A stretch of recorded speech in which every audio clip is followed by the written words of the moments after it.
മുഖ്യമന്ത്രി പിണറായി വിജയൻ്റെ കഴിഞ്ഞ ദിവസത്തെ വിഴിഞ്ഞ മാസ്റ്റർ സ്ട്രോക്ക് പ്രതിപക്ഷ നിരയിലുള്ളവരെയെല്ലാം ഒന്ന് തെറിപ്പിച്ചിട്ടുണ്ട്.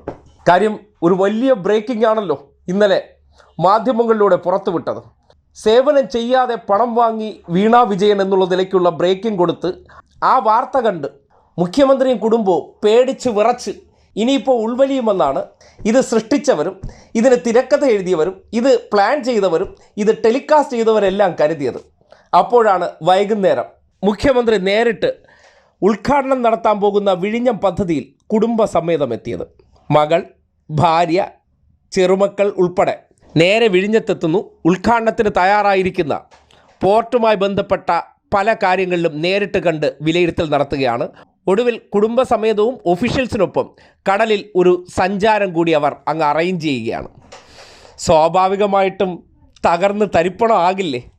സൃഷ്ടിച്ചെടുക്കുന്നതൊന്നും അങ്ങോട്ട് യേശുന്നില്ല എന്നുള്ളൊരവസ്ഥ.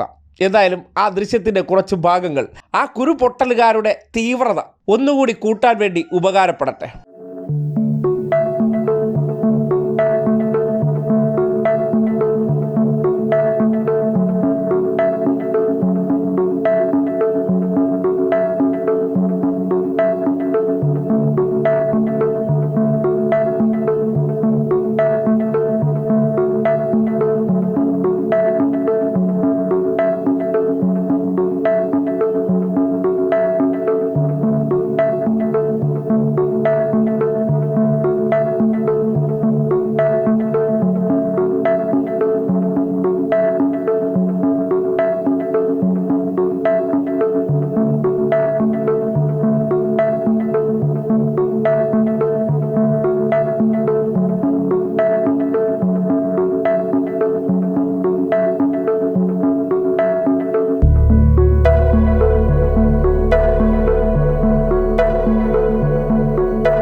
മറയ്ക്കാനില്ലാത്തവർക്ക് ഒരിടത്തും ഒളിക്കേണ്ടി വരില്ല. നെഞ്ചും വിരിച്ച് തന്നെ ക്യാമറകൾക്ക് മുന്നിലോ അല്ലെങ്കിൽ ഈ ആരോപണം ഉന്നയിച്ച് ഇപ്പോൾ എന്തോ സംഭവിക്കാൻ പോകുന്നു എന്നുള്ള ചില തോന്നലുകൾ ഉണ്ടാക്കുന്നിടത്ത് അതിനെയെല്ലാം പുല്ലുവില കൽപ്പിച്ചുകൊണ്ട് ആർക്കെതിരെയാണോ ആരോപണം ഉന്നയിച്ചത് അവരെ എല്ലാം കൂടി ചേർത്തുകൊണ്ട് തന്നെ പൊതുജന മധ്യത്തിലേക്ക് അങ്ങ് വരികയാണ്.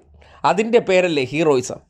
മറയ്ക്കാനും ഒളിക്കാനും ഉണ്ടായിരുന്നെങ്കിൽ ചിലപ്പോൾ ഇങ്ങനെ ഇറങ്ങി നടക്കാൻ ഒന്ന് അറച്ചേനെ. അവിടെയാണ് സംഘപരിവാർ ബുദ്ധി കേന്ദ്രത്തിൽ നിന്ന് ഉൽപ്പാദിപ്പിച്ച് കേരളത്തിലെ മാപ്രകളിലൂടെ അത് പ്രചരിപ്പിച്ച് പ്രതിപക്ഷത്തെ കൊണ്ട് അത് ഏറ്റുപിടിപ്പിച്ച് ഒരു രാഷ്ട്രീയ നേതാവിനെതിരെ കരുക്കൾ നീക്കാമെന്ന് കരുതുന്നിടത്ത് അതിനൊക്കെ പുല്ലുവില കൽപ്പിച്ചുകൊണ്ടുള്ള ആ പോക്കുണ്ടല്ലോ, അതിൻ്റെ പേര് തന്നെയാണ് ഹീറോയിസം. നിങ്ങളിനി എത്രമാത്രം തളർത്താൻ ശ്രമിച്ചാലും അത്രമാത്രം ഊർജ്ജസ്വലതയോടുകൂടി പിണറായി വിജയനും കുടുംബവും ജനത്തിൻ്റെ മുന്നിൽ നിൽക്കാൻ തയ്യാറാകുകയാണ്. അവരാക്കിയത് ഈ നാട്ടിലെ ജനമാണ്. ഈ നാട്ടിലെ ഒരു കോൺഗ്രസ്സുകാരോ ലീഗന്മാരോ ജമാഅത്ത് ഇസ്ലാമിക്കാരോ സുഡാപ്പിക്കാരോ സംഘപരിവാറോ അല്ല. അതുകൊണ്ട് അദ്ദേഹത്തിന് മറുപടി പറയേണ്ടത് ജനങ്ങൾക്ക് മുന്നിലാണ്.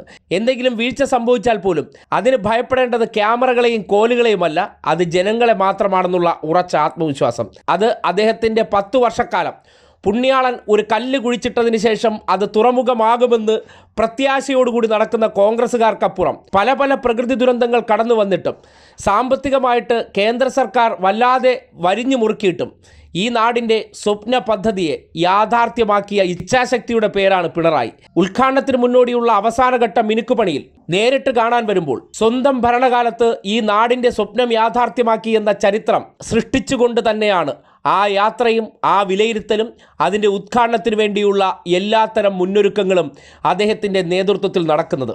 അത് കല്ലിടൽ ചരിത്രത്തിനപ്പുറം കണ്ണിൽ കാണുന്ന യാഥാർത്ഥ്യമാക്കി മാറ്റിയതിനെയാണ് കഴിവെന്നും ആ കഴിവിൻ്റെ പേരാണ് പിണറായി എന്നും പറയേണ്ടി വരികയാണ്.